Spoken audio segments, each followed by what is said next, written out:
Muy buenas noches a todos quienes están en nuestra sintonía por las pantallas de TV Tiltil. Estamos en esta nueva emisión de nuestro programa En Palabras Simples.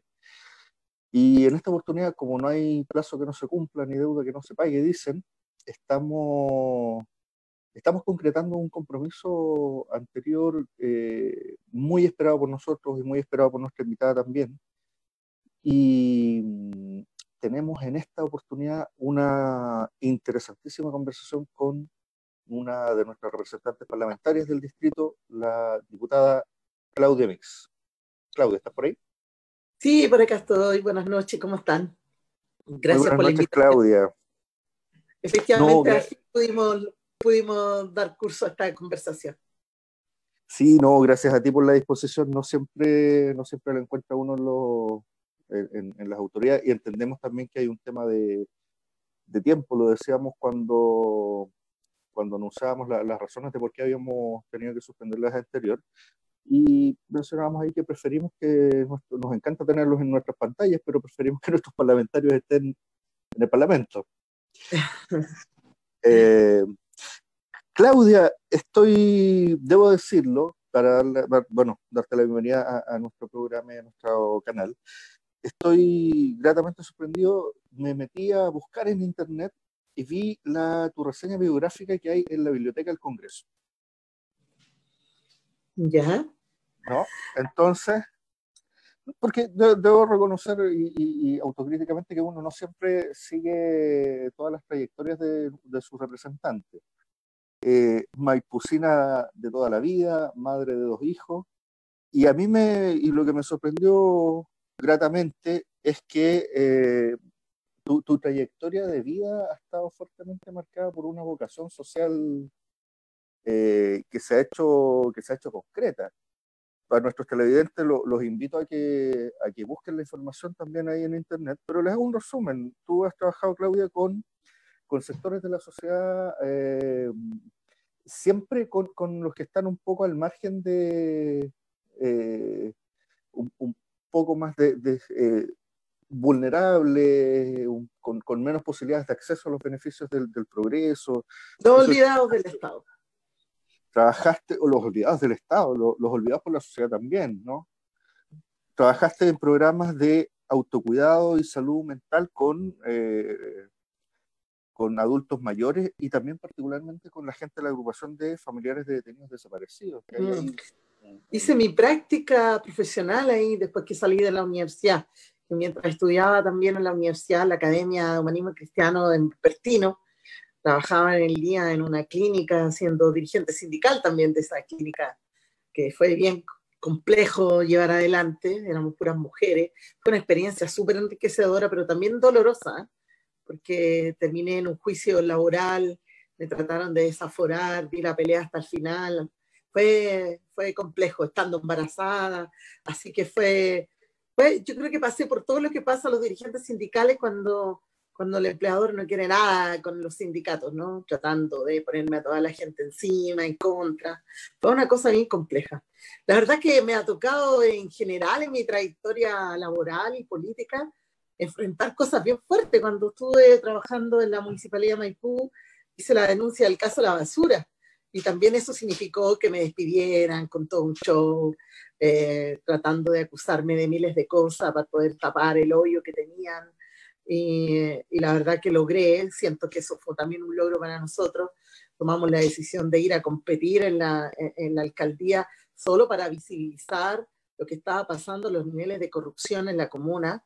Y para sorpresa nuestra, sacamos casi 10.000 votos, no la podíamos creer, no teníamos ni un peso en los tiempos que las campañas se llenaban de carteles y se rayaban las paredes, así que era bien, un poco más de difícil. 11.000, como dice el registro, ¿ah? ¿Cómo? El registro dice que un poco más de 11.000 Sí. votos. Ya, mira, lo bajé. Sí, tienes razón, pero más de 11.000, sí. Que después fui de nuevo, entonces, bueno, pero la verdad es que siempre fuimos subiendo la votación. Cuando a mí me preguntan, bueno, pero perdiste, yo decía, no, porque uno tiene que plantearse batallas, pequeñas batallas en la vida. Y creo que siempre fuimos ganando de a poco, avanzando, y además concientizando, y eso fue súper bueno.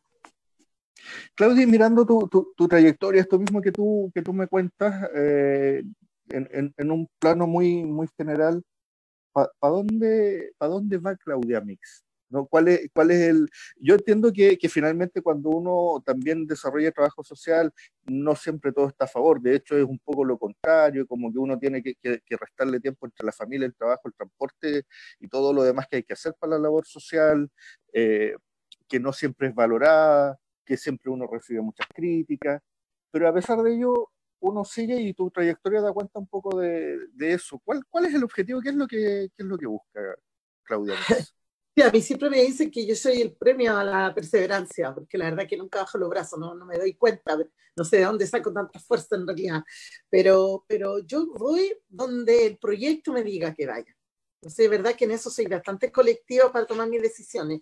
Nunca ha sido una postura del yo ni de lo que yo quiero, las decisiones de ir a competir en la alcaldía el 2012, el 2016, ser parte de la campaña el 2013 también, aportando toda la moneda, por ejemplo, en 2013, y después ya en este proyecto del Frente Amplio.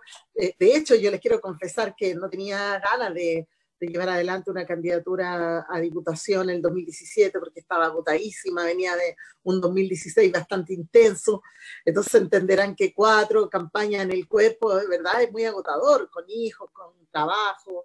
En ese momento yo estaba trabajando, a propósito de cuando me echaron en la Municipalidad de Maipú por las denuncias de corrupción que hice, estuve 2 años bastante complicada, ingeniándola para sostener mi casa, y terminé Eso fue entrando a un cuando, trabajo en 2014 en Calle Larga, en la provincia de Los Andes, viajaba todos los días, eran 5 horas al día entre el bus, la micro, el metro, era bastante pesado, y tuve que conjugar esos viajes, los tiempos, con una candidatura, ¿cómo se llama?, a la alcaldía del 2016 y después a la diputación. Entonces yo de verdad no quería, no tenía mucho ánimo, pero el proyecto me dijo, sí, tú eres, tienes que hacerlo, nos representa y bueno, vamos, echémosle para adelante.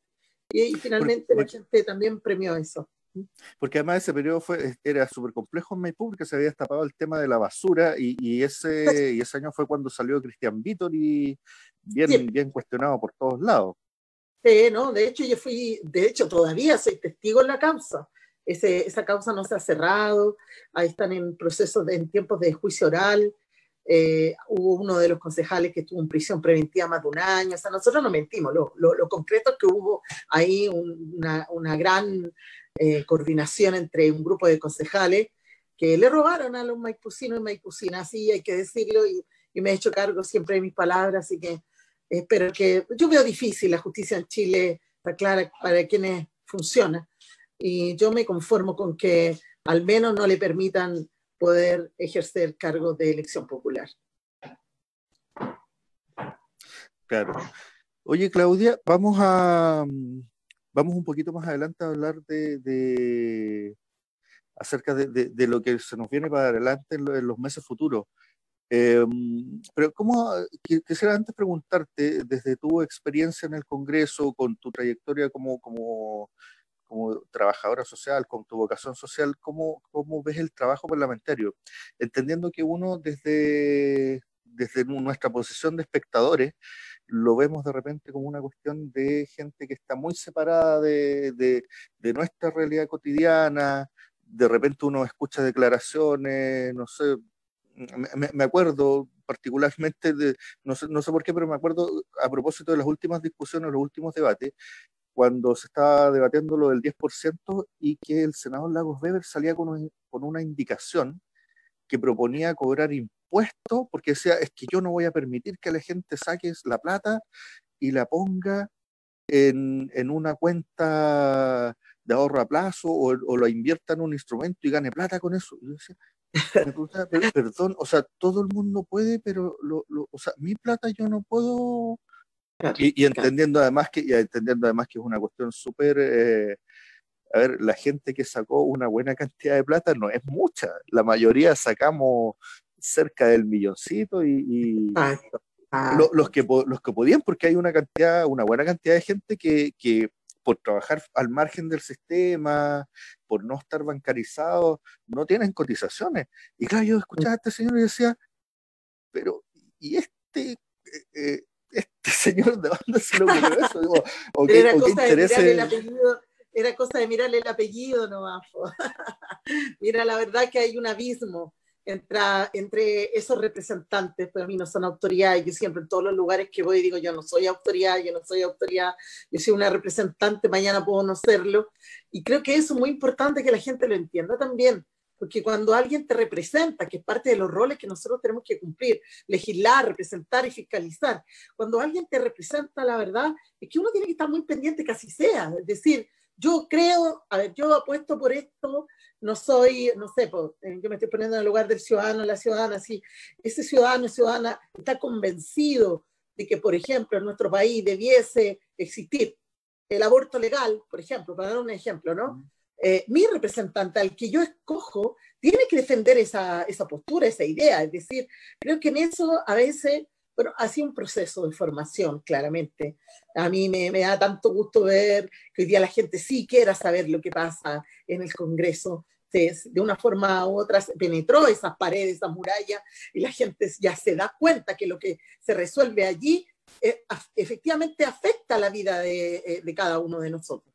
Y antes le daba lo mismo, nos convencieron de que había un grupo, una élite, una casta que se encargaba de eso, y usted relájese, la política no es buena, ¿para qué se va a complicar la vida? Nosotros lo resolvemos, y la verdad que ley no es Da lo ley. mismo el que gana, tengo que trabajar igual.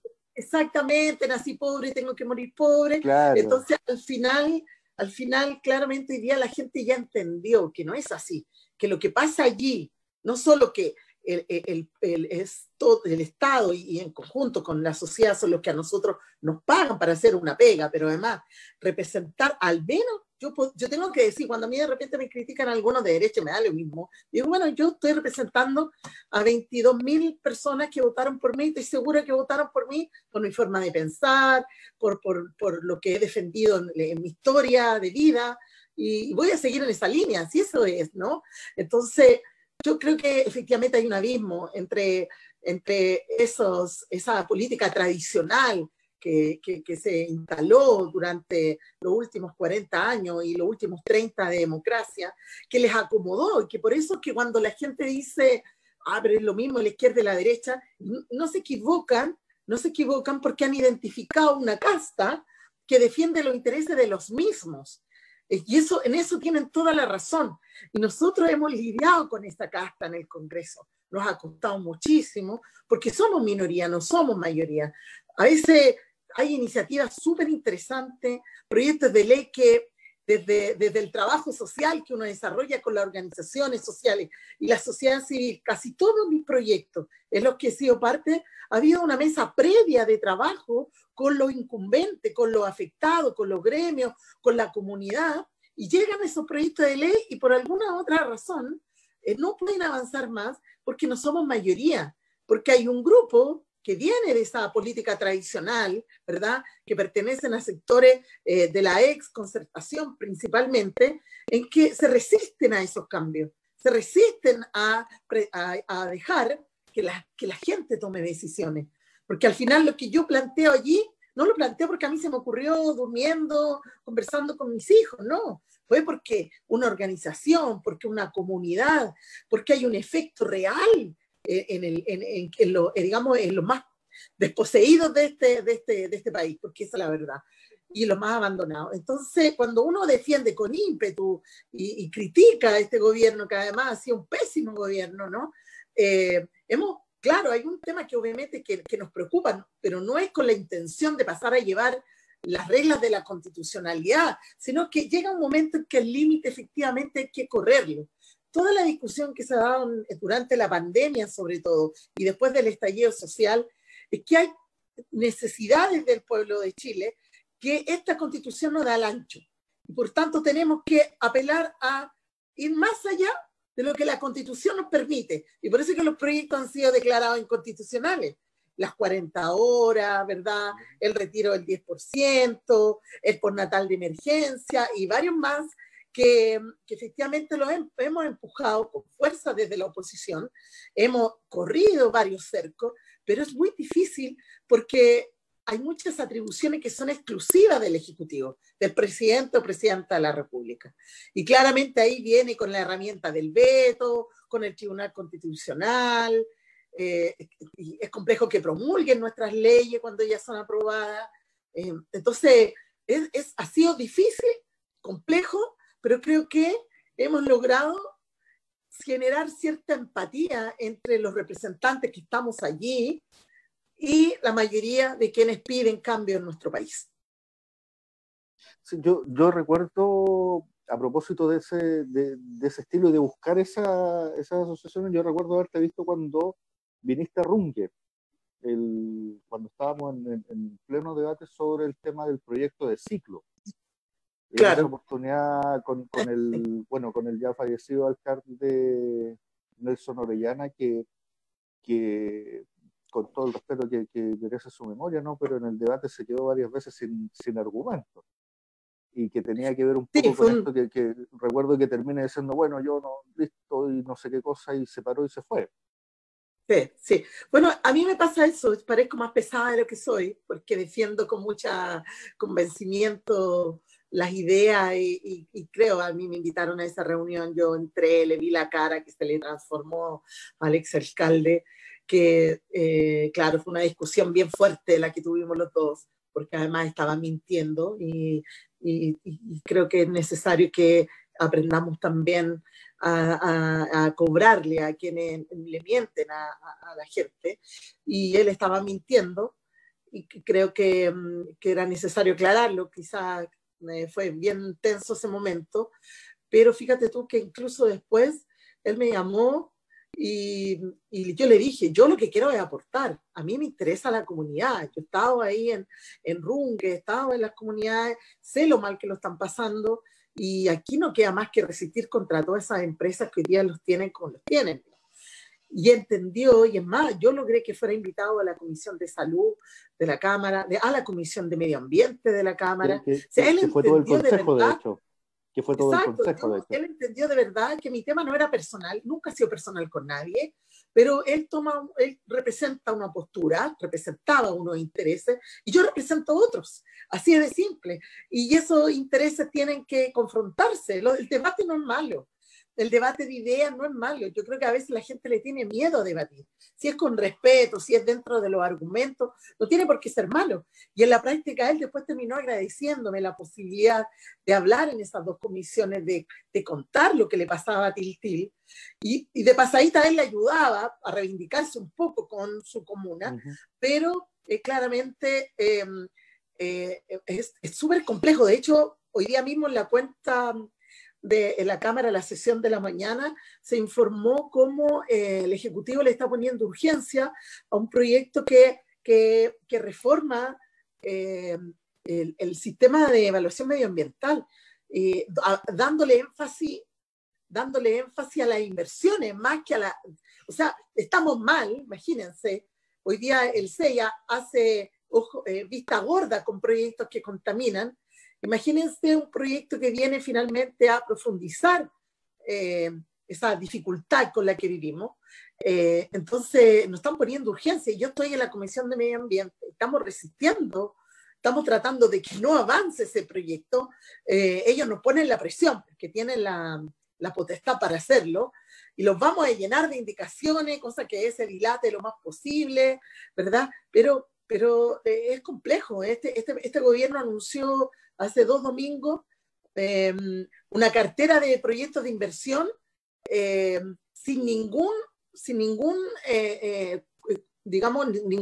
cuidado respecto a las comunidades a las que afecta.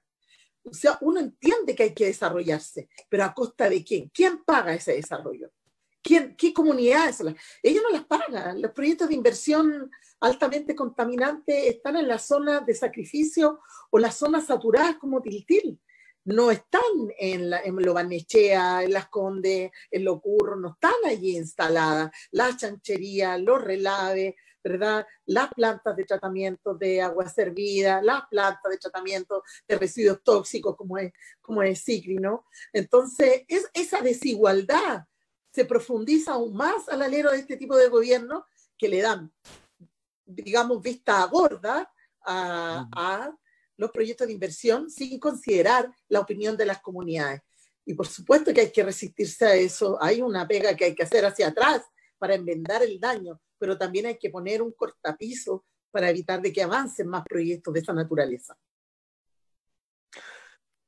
Sin duda un tema sumamente relevante y sobre todo para nosotros que estamos, digamos, sufrimos directamente los efectos de esta lógica un poco depredadora, donde se entiende que el desarrollo es armar un negocio y sacar plata, donde la plata incluso va a dar a los privados en general y las comunidades que se arreglen como se pueda, y a lo más a través de este concepto, ¿no? De la responsabilidad social empresarial, como que de las ganancias destinar un poquito para hacer una plata, no sé, algún tipo de proyecto un poco más de carácter social, y con eso un poco lavar conciencia e imagen. Claudia, te quiero proponer que hagamos una breve pausa, vamos a ir con nuestros auspiciadores y a la vuelta entremos a analizar el panorama de lo que viene, lo que se nos viene en los próximos meses y las luchas importantes que hay que dar en este periodo. Vamos a una pausa y volvemos enseguida. Bien, queridos amigos, estamos de vuelta luego de nuestra pausa y vamos a seguir conversando con nuestra invitada, la diputada de nuestro distrito, Claudia Mix. Claudia, dentro de la conversación del primer bloque, te referías a esta alianza que han logrado ciertos parlamentarios o esta cierta interpretación que están teniendo de ¿cómo poder llamarlo, ¿no? De esta fuerza que está surgiendo desde la población en general, que finalmente, a mí en lo personal me parece que es la alianza correcta, porque creo que en el Parlamento se tergiversa un poco y el gobierno dice, no, es la oposición que está llevando a la gente a marchar a Plaza Italia y que ellos quieren desestabilizar el país. Y claro, yo ahí pienso, ojalá la oposición, los que nos identificamos con la oposición a este gobierno, tuviéramos esa capacidad de convocar 1 millón de personas. Siento que de a poco se ha ido restableciendo y hay un vínculo ahí a propósito tal vez de los últimos proyectos más emblemáticos que dan cuenta un poco de esta necesidad, del grito que surgió el 18 de octubre de que ya no más, ya no podemos seguir con el orden que estaba imperando, con la profunda desigualdad, con algunas personas, los que estamos más al margen de la sociedad, trabajando 10, 12 horas diarias con 2, 3 trabajos para poder llegar a fin de mes, sacrificando familias, sacrificando el desarrollo personal, entendiendo que sí es importante trabajar, pero también que importante es el ocio, que importante es la entretención, que importante es la cultura, porque estábamos inmersos en una dinámica de consumo que finalmente pareciera que nos tiene sumidos en una situación de salud mental como comunidad, como país, que es sumamente delicada, ¿no? Con muchas personas ahí pendientes y dependientes de los ansiolíticos o buscando otro tipo de salida. Esa fuerza que explotó el 18 de octubre pide hoy una nueva constitución, ¿no?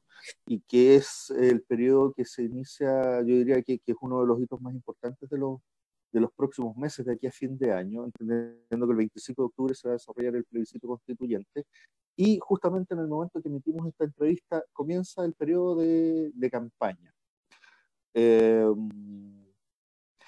¿Qué es lo que se juega, Claudia, en el plebiscito constituyente, según tu juicio, tu opinión?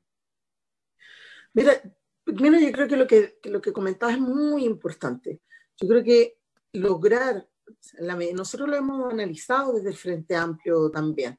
Creo que en la medida que se conectan los dos mundos en la movilización social, la presión social y el trabajo parlamentario, se mejora la relación, pero además se valida la actividad política en general, ¿no? Cuando se hace ese quiebre, cuando quienes están empujando un cambio sienten que quienes legislan no están en sintonía, ¿verdad? Entonces yo creo que, entonces, conclusión, en la medida que exista una presión social, en la medida que exista una organización social, nosotros podemos hacer mejor el trabajo también. Creo que ahí es una simbiosis bastante interesante que nos obliga a conectarnos con la realidad, a quienes les cuesta más conectarse con la realidad, porque sí hay algunos que les cuesta, ¿no?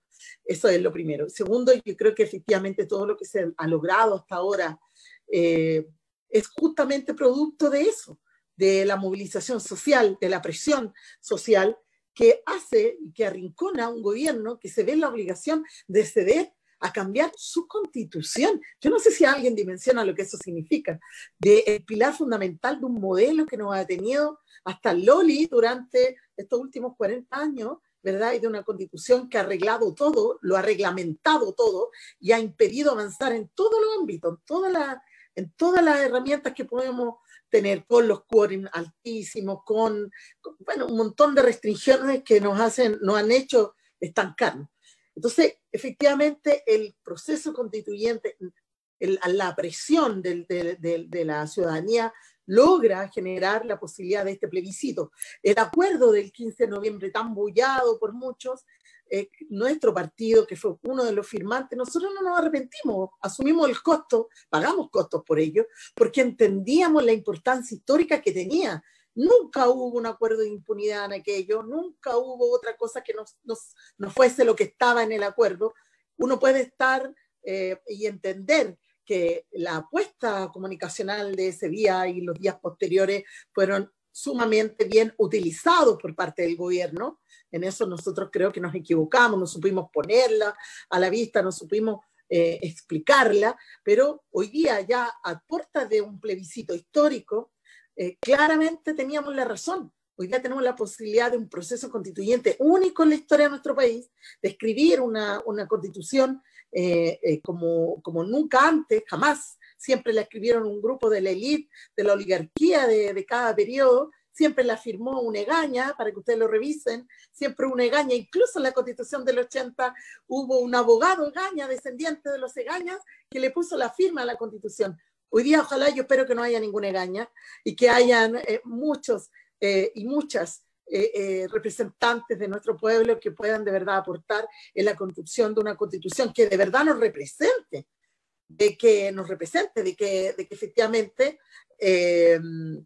esta constitución sea el Chile de hoy, que refleje quiénes somos hoy y que a lo mejor dure 15, 20 años y haya que volver a revisarla. Sí, para eso son las constituciones políticas. Es una carta de navegación de un país con todas sus características culturales, sus costumbres, su forma de relacionarse, etc. Por eso es que es tan importante este proceso. Y obviamente es histórico y yo creo que lo único que está faltando hoy día en el Congreso es permitir terminar la tramitación del proyecto de los escaños reservados de los pueblos indígenas, ¿verdad? Que permita por primera vez también la representación de nuestras naciones originarias, pero además también histórica. En el mundo no hay otro proceso constituyente paritario, es decir, instalar la posibilidad de que hubiese la misma cantidad de representantes mujeres y hombres. No hay otra experiencia en el mundo que tenga esas características. Entonces yo creo que de verdad que tenemos que validar y cuidar lo que hemos logrado. Y el plebiscito del 25 de octubre tiene, ojalá, ser lo más participativo posible. Ustedes ya han visto que están tratando de deslegitimarla, de decir que no va a tener quórum, por entre medio, por el lado nos pasa la pandemia, ¿verdad? Yo creo que tenemos que hacer los mayores esfuerzos. Hay proyectos de ley que estamos tratando de impulsar para que exista la posibilidad de que quienes no puedan llegar voten vía correo. Hay un mundo de personas privadas de libertad que no se ha respetado también su derecho a voto. Hay hartas cosas pendientes que tenemos que avanzar. Hoy día estuvimos votando el financiamiento y es muy importante que todos tengamos claridad de lo que significa para nuestro país este proceso y que el 25 de octubre no solo vaya mucha gente a votar, sino que gane la apruebo con un margen importante y que además tengamos la posibilidad de hacerlo a través de una convención constitucional, que es exactamente lo mismo. Yo ahí tengo un debate con mucha gente. Una asamblea constituyente es exactamente lo mismo, es creada para estos fines. Tiene un nombre propio, tiene un nombre que va a ser identificado por un proceso de los chilenos y las chilenas, y que yo creo que hay que cuidarlo, y que permite que quienes escriban, redacten la nueva constitución, sean representantes 100% elegidos para ello. La mixta, y hay que decirlo también para quienes nos están escuchando y viendo, hace que el 50% de los representantes sean del mismo parlamento. Nosotros ya tenemos pegas que hacer. Nosotros tenemos una labor legislativa, de fiscalización. Basta con eso. Tenemos que tener más gente convocada en este proceso. Yo ni siquiera voy a cuestionar si es justo o no es justo. Lo que yo digo es que mientras más ciudadanos y ciudadanas estén involucrados en un proceso de transformación profunda en nuestro país, mejor. Por tanto, yo descarto la mixta por esa razón también, porque no creo que todos los parlamentarios sean malas personas, no, pero yo creo que sí, estamos nosotros cumpliendo una labor, sigamos cumpliendo esa labor, para eso fuimos elegidos, y que hayan una cantidad de representantes, que hasta el momento son 155, que cumplan una labor distinta durante un año y que le entreguen al país la posibilidad de tener una nueva constitución. Claudia, entonces este proceso, ¿no? Esta nueva constitución vendría siendo como nuestro nuevo contrato social, ¿no? Independientemente de cuánto tiempo dure, pero es establecer de nuevo las reglas del juego, rayar de nuevo la cancha y decir, bueno, con los jugadores que estamos ahora, queremos tomar otro protagonismo, no queremos que las decisiones las tome solamente la élite, ¿no? Un poco lo que mencionábamos delante, esta idea de que estar en desacuerdo es faltarle el respeto a la gente, ¿no? Donde tenemos un funcionamiento político que de repente se entrama en cuestiones tan nimias y tan irrelevantes como si una persona en el Congreso usa o no usa corbata, ¿no? Claro. Y que hay gente que identifica eso con el respeto y con la educación. Para hacer una salvedad por si nuestros televidentes no están bien enterados, en el plebiscito se van a hacer dos votaciones. Una para aprobar o rechazar la idea de escribir una nueva constitución donde, y lo digo inmediatamente para evitar suspicacia, digamos, mi opción personal es obviamente por aprobar escribir una nueva constitución. Y la otra votación es la forma en que se escribiría, qué personas escribirían esa nueva constitución. Y ahí, independientemente del nombre, lo que hoy día se llama convención constitucional, quiere decir que se elija por votación popular a la totalidad de las personas que van a escribir esa nueva constitución. Y existe otro mecanismo que es esta comisión mixta, en donde las personas que escribirán la constitución no son elegidas en su totalidad por votación popular, ¿no? Y para seguir y yo ahí planteo mi posición personal también para evitar suspicacia, yo estoy por la convención constitucional y que la totalidad de las personas que escriban esa nueva constitución sean elegidas por la votación popular y que sean finalmente la voluntad del pueblo, entendiendo que es el pueblo el que tiene que participar en el rayado de cancha que nos rige, ¿no? Y que ha logrado hartas cosas, y ahí hay no sé, llamémoslo coloquialmente como las volteretas de la vida o los cambios de opinión política ahí, y uno emblemático es el del compañero Moreira, ¿no? Que siendo un acérrimo defensor de Pinochet, también estuvo de acuerdo con la votación del 10%, y que en las sucesivas votaciones además fueron cambiando las votaciones de otros representantes incluso de nuestro distrito, como por ejemplo Gabriel Silver, que en un principio se abstuvo y luego aprobó, ¿no? Exacto. Ahora Claudia, porque finalmente el tiempo nos apremia, pero no quiero terminar, nos quedan algunos minutos todavía, pero tú mencionaste algunas de las cosas, de las características muy particulares de este proyecto.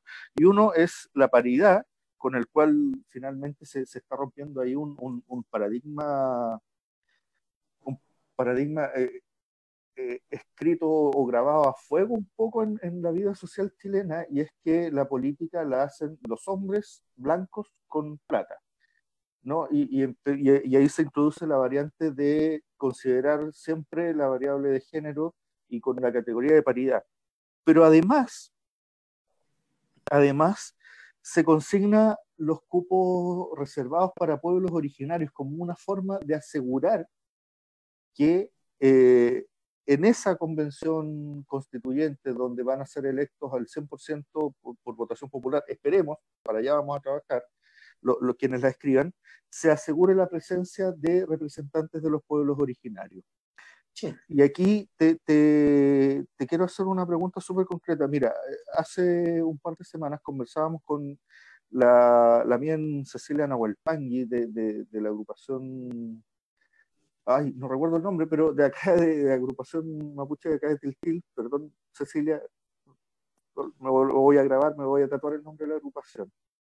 Pero conversábamos acerca de cómo los diferentes pueblos originarios tienen distintas cosmovisiones, y particularmente el pueblo mapuche tiene una cosmovisión que rompe directamente y entra en directo conflicto con esta lógica depredadora de cultivar bosques solo para talarlo, de la relación con la tierra, con el agua y con el universo en definitiva. Y aprovechando, Cecilia, perdón, Claudia, que tú eres parte de la Comisión de Derechos Humanos y Pueblos Originarios, eh, y, y aprovechando y colgándonos de un poco lo que se detona eh, este día lunes, el dirigente de los camioneros del sur, ¿no? Está anunciando que para este día jueves, o a partir del día jueves, van a iniciar una huelga, y en sus palabras textuales dice: no vamos a transportar ni un kilo de azúcar, ¿no? Amenazando con un desabastecimiento y como una forma de chantajear al gobierno para que le dé curso a una serie de proyectos que ellos que van en beneficio propio. Eh, con esta larguísima introducción, ¿qué nos puedes contar tú, Claudia, que has estado un poco más pendiente del tema, acerca de estos conflictos de intereses que se dan particularmente en la zona de la Araucanía y esto que hemos venido a llamar el conflicto mapuche? Mira, yo creo que es importante primero entender varios aspectos respecto de la representación y del reconocimiento de esta participación. Primero somos el único país de Latinoamérica que no ha reconocido a su pueblo indígena constitucionalmente. Lo único que hay es un reconocimiento a través de la CONADI, ¿verdad?, para efectos de otorgar beneficios, bonos, becas.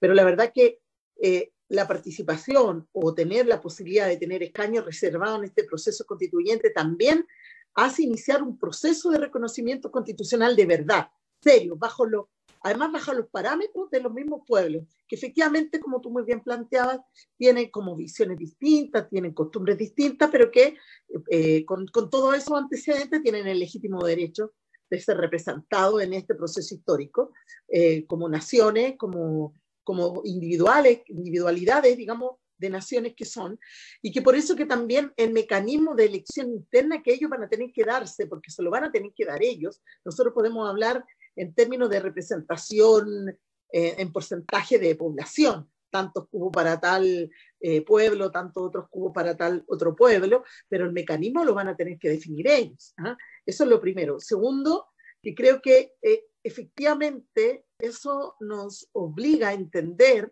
el Chile de hoy, un Chile que ha negado, que ha borrado con el codo lo que alguna vez en tiempos de la colonia se escribió con la mano, porque pese a la tensión entre los conquistadores y los pueblos, lograban llegar a acuerdos mucho más rápido que lo que en tiempos republicanos este país ha podido hacer con nuestros pueblos indígenas.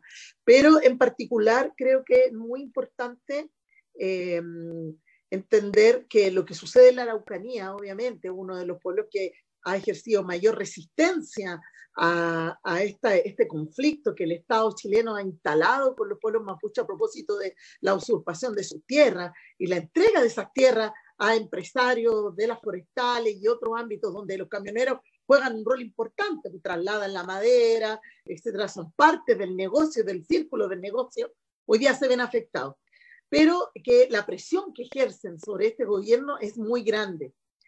todo lo que ha sucedido en torno a las huelgas de hambre, no solo del Machi Celestino Córdoba, sino de los presos políticos de Angol, Lebu y Temuco, dice relación con la exigencia del cumplimiento del convenio firmado hace 11 años por nuestro país, ratificado además de la OIT. Y ese convenio 169 obviamente pone condiciones, no hay condiciones especiales o de, porque han reclamado algunos y dicen, ¿por qué estos presos tienen que tener un trato distinto y finalmente es discriminatorio con el resto de los presos? Es un convenio internacional. Los pueblos indígenas a nivel mundial tienen un trato distinto y tienen condiciones para ejercer sus condenas. Ellos no están pidiendo salir en libertad, ellos están pidiendo que sus condenas, los que están condenados, y además hay que decirlo, hay un porcentaje importante de los que hoy día están presos que tienen solo prisión preventiva y que están pagando en condiciones que podrían acceder a beneficios penitenciarios. Pero esos beneficios y las condiciones de quienes están condenados, lo que ellos piden, y que finalmente es lo que de a poco se ha ido reconociendo, porque el acuerdo del Machi con el gobierno tiene eso de histórico.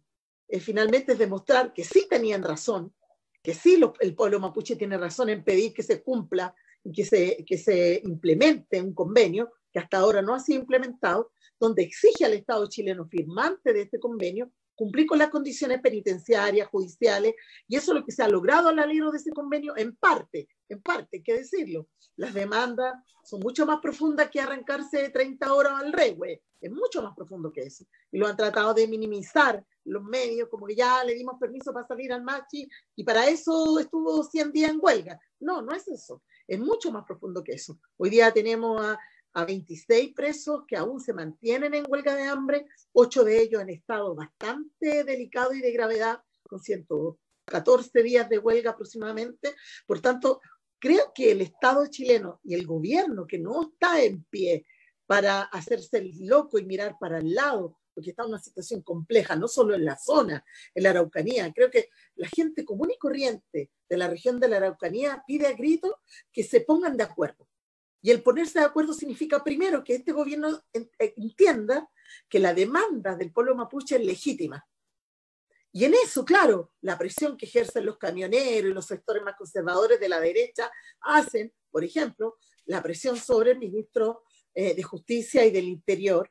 Y es una situación bastante compleja que no se ha resuelto hasta ahora y que obviamente nos tiene muy, muy preocupados. Yo fui observadora y garante, invitada por el Machi Celestino Córdoba a propósito de la firma de su acuerdo, y de hecho esta semana nos volvimos a reunir con el Machi. Estamos muy preocupados, va a haber una reunión entre las autoridades ancestrales y espirituales para tratar de apoyar a los hermanos de Angol y poner ahí toda la energía, toda la espiritualidad que se requiere para buscar un acuerdo luego, porque tampoco creo, y eso también se lo manifesté al Machi, que en el contexto actual, bajo este gobierno, con rasgos fascistas profundos, con un nuevo gabinete de ministros mucho más de derecha incluso, no sé si vale la pena seguir entregándole vidas de nuestro pueblo a este tipo de gobierno. Yo no sé si de verdad las valen, no sé si de verdad tenemos que seguir haciendo esos sacrificios, y el pueblo mapuche en particular, por la terquedad y la soberbia de gobiernos como este. Creo que tiene que haber un momento en que, digamos, no más. Pasó en Turquía, ¿verdad? Donde 2 músicos, también por la terquedad de su gobierno, terminaron su huelga muriendo, falleciendo, y al gobierno le dio lo mismo. Yo no creo que haya de parte de este gobierno una real preocupación por las demandas del pueblo mapuche. Lo que quieren es evitar que el conflicto se les vaya de la mano. Entonces, son vidas más, menos, las suman, deben decir 28, 29, 8, etcétera. Son números para ellos. Para un nosotros poco como han hecho con la pandemia. Exacto, para nosotros no son números, exactamente, son luchadores, porque alguien me puede debatir que no son presos políticos. Yo creo que sí lo son, porque todos ellos han caído presos al alero de las demandas y la lucha por las reivindicaciones del pueblo mapuche. No han caído presos por otros motivos. Por tanto, o alguien me puede negar que la operación Huracán fue una estrategia y una estrategia política, exactamente, o que la detención de la Machi Francisca Linconao no fue aquello. ¿Quién responde por el daño a la Machi cuando se le acusó y estuvo 2 años presa? el daño psicológico, el de salud que hoy día ella vive, que es gravísimo, y así una larga lista de detenidos con testigos falsos, encubiertos, etcétera. Entonces hay un daño real y hay que hacerse cargo de eso. Y los medios, lamentablemente, han ayudado mucho a construir esa imagen, ¿verdad?, del violento mapuche que reclama por todo. No es así.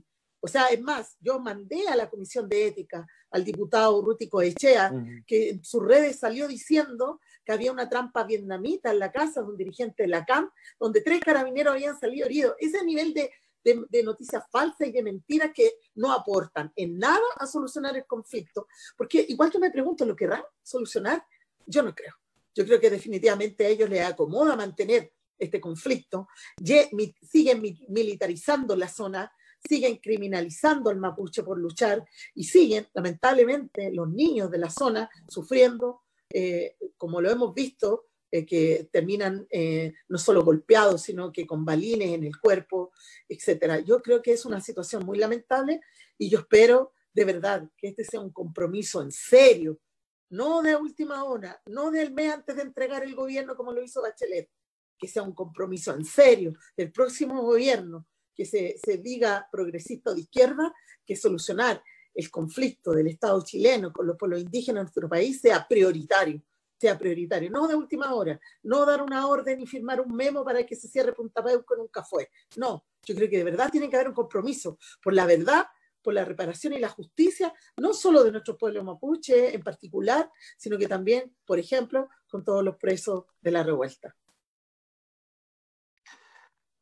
Claudia, me pasa siempre lo mismo cuando hacemos esta entrevista, nos empezamos a meter en los temas y hay muchísimo que hablar, que conversar, porque finalmente también es muy poca, nos empezamos a dar cada vez más cuenta de que es muy poca la información que manejamos, los que nos informamos por la tele, por la radio habitualmente, ¿no?